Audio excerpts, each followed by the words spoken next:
Hey everybody, the last Shoegazer here with an album review of Breaking Benjamin's new release, Ember. I've been a fan of this group for many years, since first hearing actually We Are Not Alone, and then working back to their what I consider their first album, Saturate, kind of coming out of the new metal scene, and then getting a little bit more, hard rock with We Are Not Alone, and branching out a little bit with Phobia, with a little bit of a different lineup there. Of course, my buddy Jeremy Hummel, who I was blessed to be able to collaborate with on some of my own music. Definitely a different style than Breaking Benjamin, but yeah, it was cool to get connected with him over the years. Like I said, been following these guys for a long time, through different lineup changes, some different styles, that I first started to pick up on with Phobia, and then Dear Agony kind of took it back into some heavier territory, I felt like, and ever since then, I've been enjoying release after release.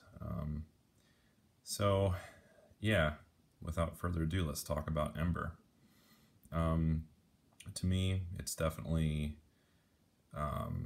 reminiscent of some of their older stuff, but definitely has a little bit of that newer feel of, maybe Dark Before Dawn, which wasn't one of my favorite ones from them. Felt like it was really strong, but I don't know. I just didn't really have one single song that stuck in my memory that, I always wanted to go back and re-listen, as I do with some of their older stuff from back in the day. But this one does that for me. I've listened to this thing about 3 or 4 times the whole way through now. And before actually buying this, listening to some of the singles as they came out, starting with Red Cold River, and just hearing some of that iconic,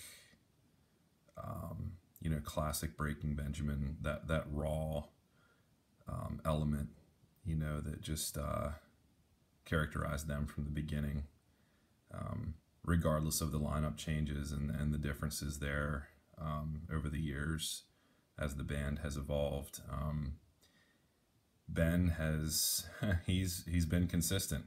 The sound, the formula. If it's a formula that works and it's a rockin' sound, why mess with that? So many bands have stepped into foreign territory to the point where they lose themselves, and I feel like Breaking Benjamin has stayed true through all of those changes and those trials, and Ben going through some writer's block and some phobias himself, that were pretty debilitating.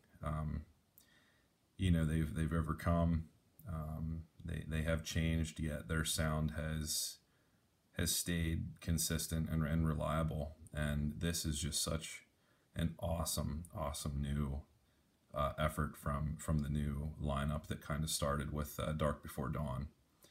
Ben, recruited some awesome musicians that brought a new flavor to the table, but also kind of honored the old sound as well.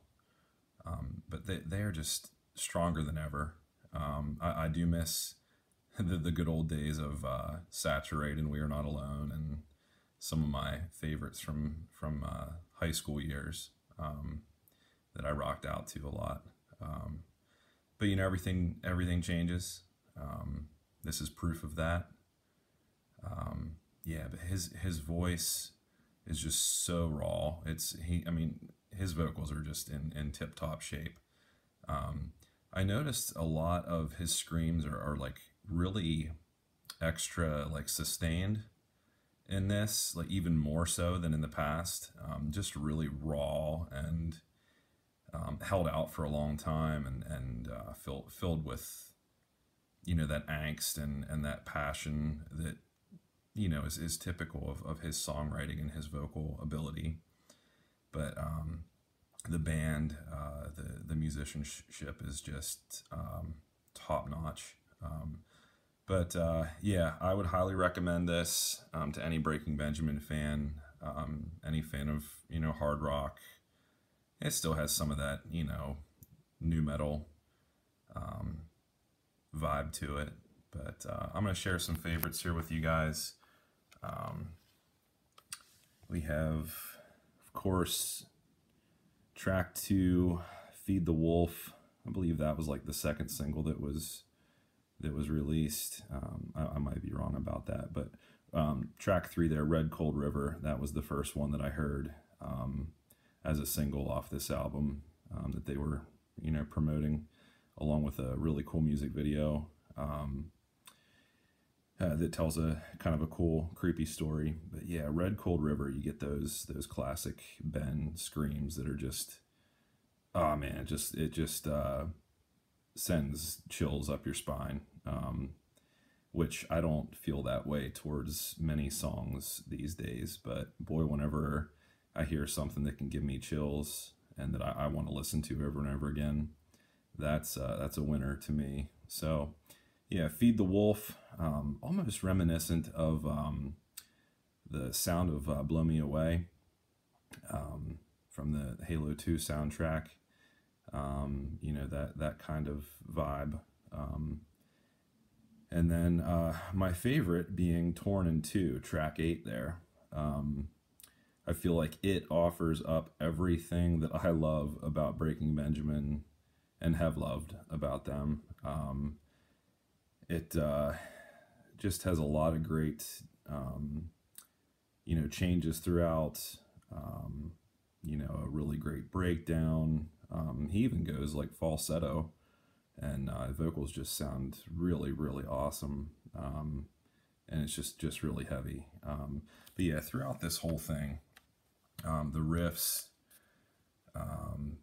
you know, the bass lines, the drums, you know, like I said, the vocals are just completely on point.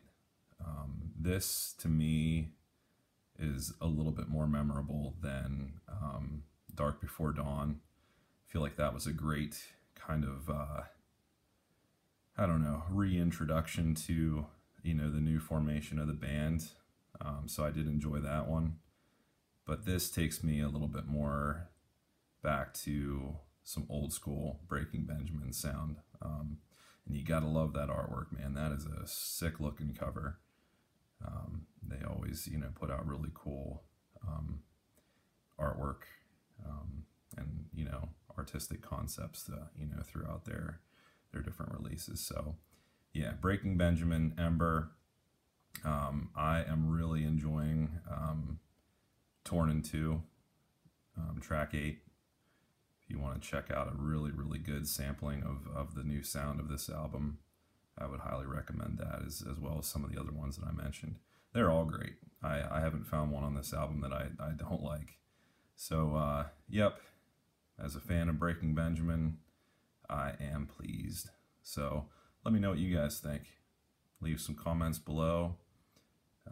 Yeah, I'd appreciate, you know, you sharing your thoughts. All right, thanks guys. Rock on.